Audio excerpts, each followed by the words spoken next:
We have NBA trades, or a trade at least, beginning to surface.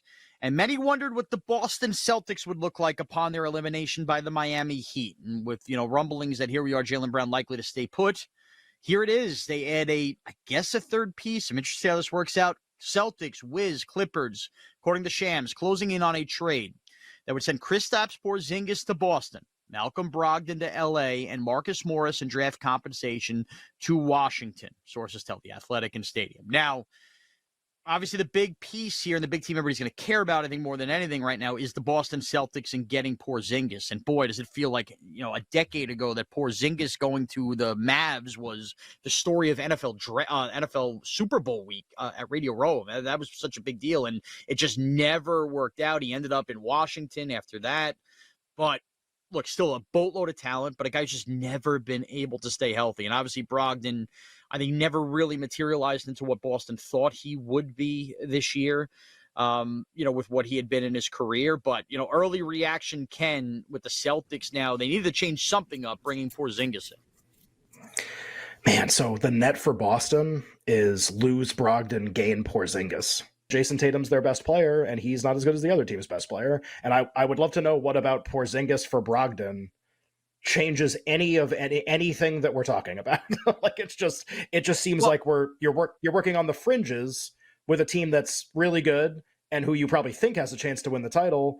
But if the core makeup is still, like, rotten's the wrong word because they're really good players, but if that's the core, then I'm never interested. Like, you could add anything and I'm not going to be interested. So that's my problem here. Well, I would say that the answer to this would have to be, this can't be it. Like, this has to be the beginnings of a shakeup of the core, whatever that has to be. Because, look, at one time, maybe, as late as 3 years ago, if you said, look at these, young up-and-comers, Tatum, Brown as stars, they're going to add Porzingis to that mix, you'd be really excited about that trio. You just simply can't now because of Porzingis' health. So you cannot rely on him to be your third best player, although he does present a different kind of dimension and a dynamic that, honestly, when Horford was still had some tread on the tires, made the Celtics, I thought, more formidable. Now, does this put them in the mix where they're really not done? I mean, could they be in that Chris Paul mix? I mean, that was slightly out there as well. They need to do something else because it just simply can't be that. And honestly, right now, is Porzingis even their third best player after making this deal? Is it still like Marcus Smart? You know what I mean? Yeah. I mean, this is it's like the best and worst part about NBA free agency, and that it occurs like before and after the draft, is like you want to get really excited about some of this stuff because, like, all the players and like, oh, guys are changing teams, like the action is fast and furious, like Bradley Beal goes to Phoenix, like Chris Paul, where's he going to go? And then you kind of just look and you go, all right, like you got Jokic's team and you got Giannis's team and you got Curry's team, and it's like, these guys can add on the fringes all they want. It kind of comes back to, like, who cares?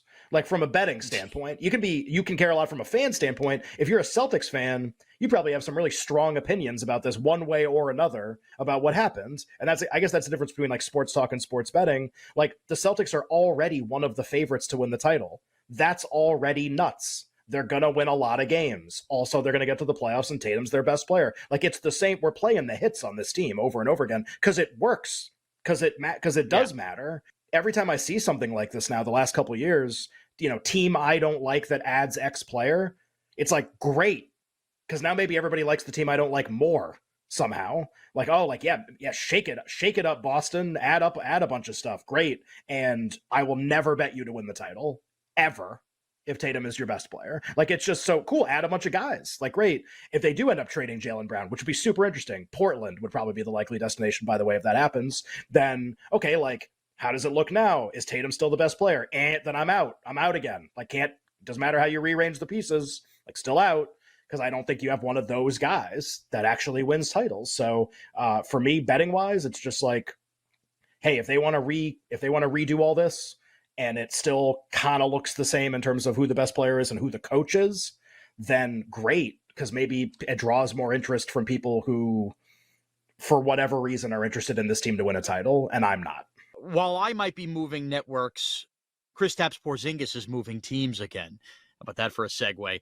Mm. Big deal, little deal, no deal for the Celtics to get Porzingis, but give up Brogdon here. I think it's a big deal. I wouldn't say it's like some sort of reshaping of the landscape. I wouldn't put the Celtics back at the top of the list for NBA favorite like they were last summer. I think it does address some of their needs. They still keep trying to find ways to fix the offense, where the offense, as we've seen in the playoffs, just kind of melts down into this puddle of ice cream sometimes, and it's a real mess for them. And so they keep trying to find ways to fix it, and they try to Brogdon, but he can only play so many guards, and Brogdon has injury issues, which Porzingis does too. But Porzingis at least gives them a pick-and-roll weapon as a big who can screen and roll and pop and do these types of things. So there's like a number of ways that you can use Porzingis that they've honestly needed, where Robert Williams, also an injury risk and like just isn't necessarily as dynamic versus Porzingis is exceptionally so. He was really good last year. I've always been kind of a Porzingis skeptic since the unicorn talk days, but he was legitimately pretty great last year. Played 65 games, pops out really well in all the advanced metrics, and when you watch him, you just kind of got a sense that he was a much better player than he has been in the past. So he's evolving into a real weapon.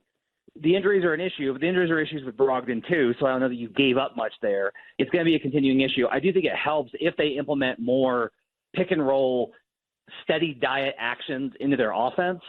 That can help them.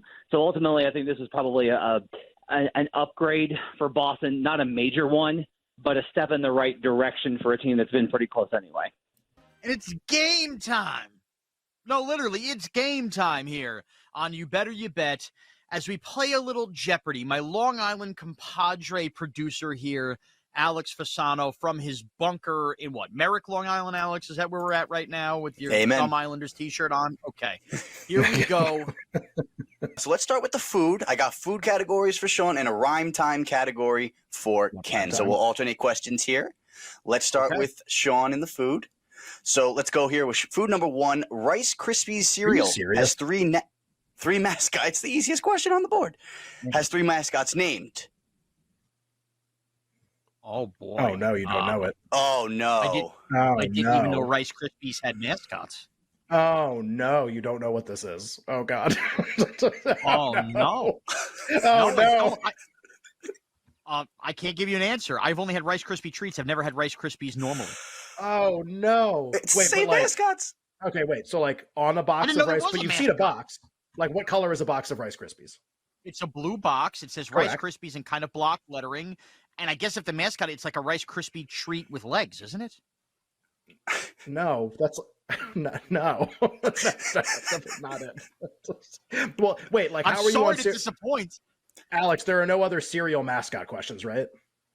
I know no, there are not, bro. Right. I was just gonna say, who's the mascot for Fruit Loops? Toucan Sam. Toucan Sam. Who's the mascot for Frosted Flakes? Tony the Tiger. Right. Exactly. So you're you should be this is why this one's really I don't understand. I can't recall ever seeing a mascot for Rice. Okay. All right. I'll give you a. Wait a minute. Who is Snap, Crackle, and Pop? Yeah. That is correct, Sean. Mercifully, this one's over.